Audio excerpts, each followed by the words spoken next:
cut price Mason Greenwood exit. Manchester United reportedly working behind the scenes on Erik ten Hag replacement, and shock club join the race to sign Wan-Bissaka this coming summer.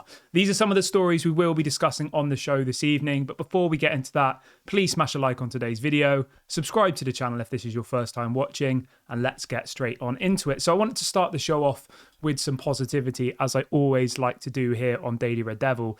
And the headline this evening is that Man United are now working on new contracts for teenage duo Kobbie Mainoo and Willy Kambwala. I'm really, really happy about this. I think Kambwala against Liverpool on Sunday was absolutely unbelievable. I was at that game, and honestly, for a 19-year-old, he completely bossed that game. When you think that he was up against Darwin Núñez, who I know some people think he isn't that good. Darwin Núñez is a good striker. He knows what he's doing. He was up against Diaz as well, who again, and Mo Salah, and he absolutely bossed it. He was the man of the match for me. So really, really happy that Willy Kambwala is going to be signing a new contract. And obviously, we all know how good Kobbie Mainoo is, and I'm so glad that he's going to put pen to paper and commit his future to Manchester United. So that's a really, really big positive. I think those two players could be part of the team for the next 10 years. I think both of them are good enough. I genuinely believe that. I'm not trying to overhype them. I think Kambwala is better than Lindelof probably. I think he's better than Maguire for what we need. You know, he's fast, he's strong, he's good on the ball. And I'm really excited for both of them. Obviously, we don't want to get too excited because crazy things happen in football. You know, they might have a really bad injury. Like, obviously, we don't hope that happens, but there's been so many amazing players who, you know, in their late teens have looked like they could go on to be the best players in the world and then have just kind of fizzled out. So we've got to support them. We've got to be realistic with our expectations. They're going to make mistakes. They're going to have bad games, but there clearly is the potential there of two very, very good players, and they are at our club. So that's really positive.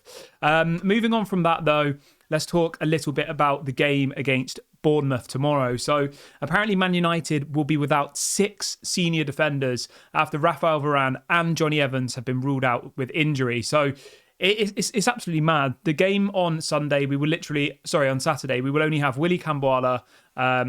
We will have, obviously, Aaron Wan-Bissaka, Diogo Dalot and Maguire.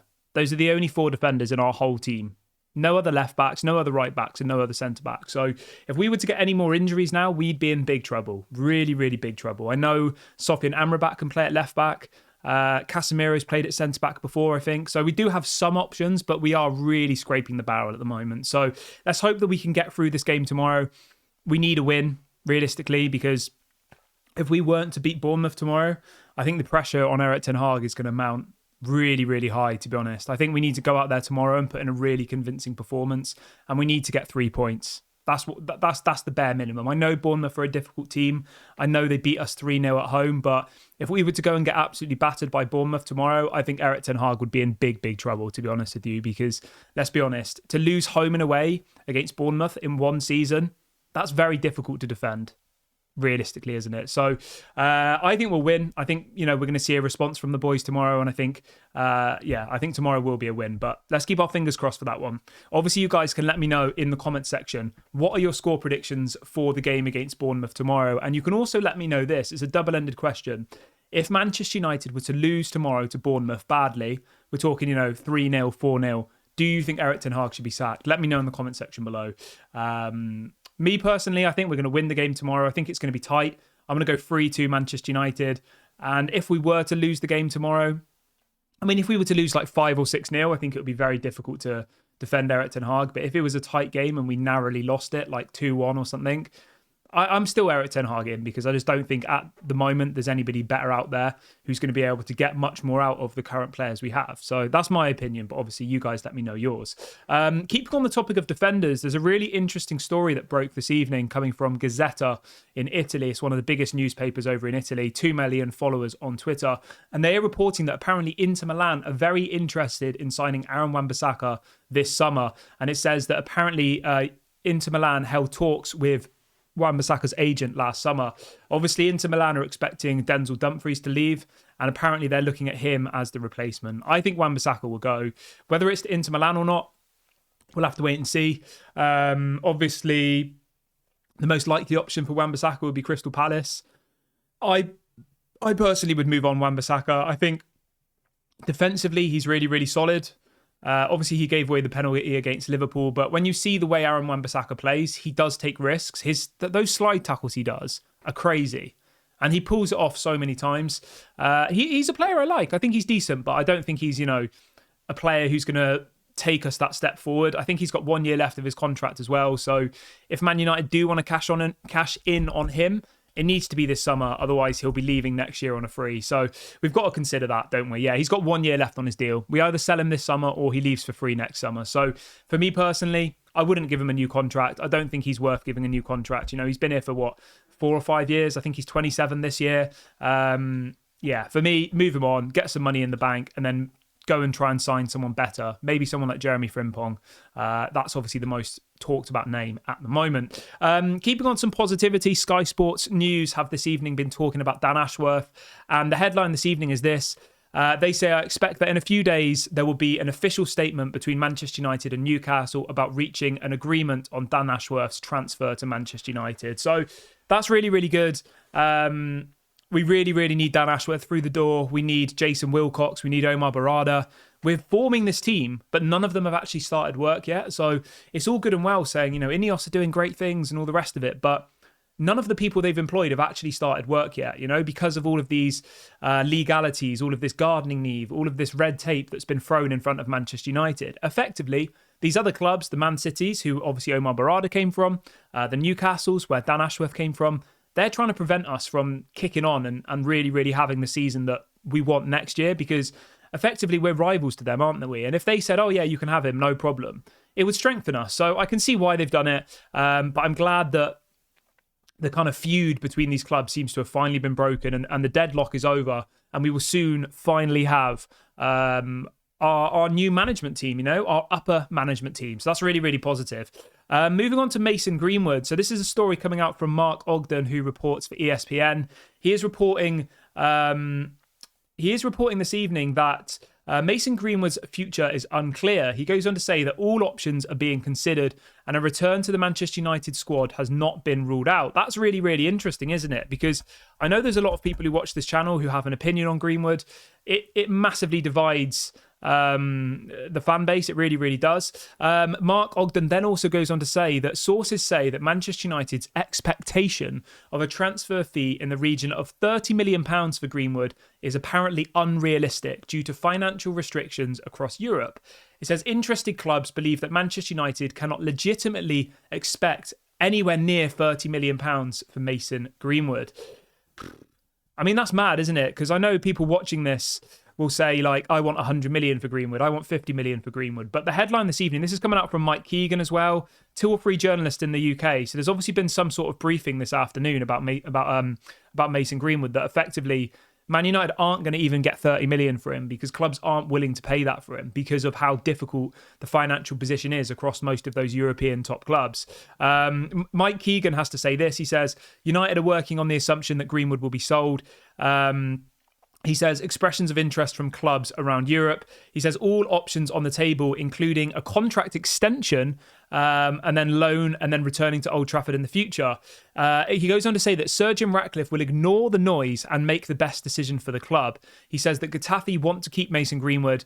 The player has apparently settled and matured in Spain. So just to kind of really focus on the key points from this story from Mike Keegan on Mason Greenwood, the one that really stands out to me is that apparently Jim Ratcliffe will ignore the noise, so that's the media, the press, the kind of outside opinions, and will make the decision that he thinks is best for Manchester United. So there is a world where Mason Greenwood comes back, and I think that now that we've heard that effectively Manchester United are going to be lucky to even get £30 million for him, is Jim Ratcliffe going to sit there and think, right, I've got this player who was arguably our best attacker, if not our best attacker, 22 years of age, has just gone to La Liga, done really, really well. He has 2 options. He either sells him for effectively not his market value. We know he's worth more than 30 million. He might get 10 million for him. He might get 20 million for him. Or does he give him a new contract, let him stay at Getafe for another season, and then maybe bring him back next year? I don't know. It's an interesting one. Obviously, I want you guys to let me know what you think in the comment section below. I personally think the most likely option is that he'll either be sold or they'll give him a contract extension and loan him out for another season. I don't think he'll come back next season if he was to come back, but I wouldn't be surprised if he does come back to Manchester United at some point. I just don't think it will be immediate. I think they'll want to test the waters a bit more. So yeah, that's my opinion anyway. But you guys can let me know what you think about this Mason Greenwood story in the comments section below. Moving on to the final story of this evening's show, and that's about Erik ten Hag. So a very reliable journalist in the Netherlands, obviously where Erik ten Hag is from, has been doing an interview this evening with ESPN in the Netherlands, and he is reporting that Manchester United are apparently now looking for a new manager to replace Erik ten Hag. He says that work is being done behind the scenes. I mean, as I said about 5 minutes ago, right, if Erik ten Hag was to lose badly to Bournemouth, it would be very hard to defend him. I'm sorry, because that would effectively mean that Champions League football was gone. It could even mean that Europa League football was gone, because there's 3 or 4 teams that are 1 or 2 points behind us. The West Hams, the Brightons, even Chelsea are only a couple of points behind us. Wolves, I think, are 10th, and they're like 3 points behind us. So if we were to lose against Bournemouth and other results were to not go our way, we could be out of the top 4 race, and we could be, 7th or 8th in the table. So, and when you think that we've got Arsenal to come, we've got Newcastle to come, we've got Brighton away, I think. We've got some really, really difficult fixtures to come. So we'll have to wait and see what happens with this one.